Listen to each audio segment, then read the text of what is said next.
نتصرف.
আজকে কি উপলক্ষে তাদেরকে সম্বর্ধনা দেওয়া হয়েছে চিকিৎসকদের?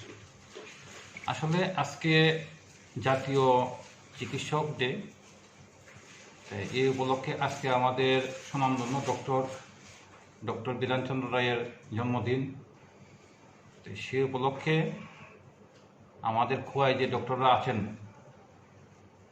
ওনাদেরকে, যারা মানে সবসময় আমাদের জন্য কাজ করেন, সমাজের জন্য কাজ করেন, আমরা দেবতার মতো মনে করি ওনাদের।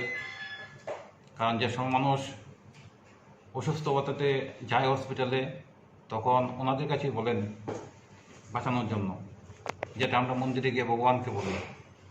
তো সেই দিক চিন্তা করে ওনাদের যে সার্ভিস, সেই সার্ভিসের জন্য আমি ভাবলাম যে ওনাদেরকে একটু সংবর্ধনা দেব। আর বিশেষ করে কোভিডের সময় ওনাদের জীবন, ওনার বিনিময়ে ওনারা যে সার্ভিস দিয়েছেন সেটা আমরা সবসময় মনে রাখবো, তাই ওনাদেরকে একটু সংবর্ধনা দিলাম এখানে। স্যার, আজকে কতজনকে আপনারা সংবর্ধনা দিয়েছেন? আমি তো সবাইকে বলেছিলাম, ওনাদের তো হসপিটালে ডিউটি আছে, অনেক প্রোগ্রাম আছে, ওনারা 3 জন এসেছিলেন, রিপ্রেজেন্ট করেছেন ওনারা।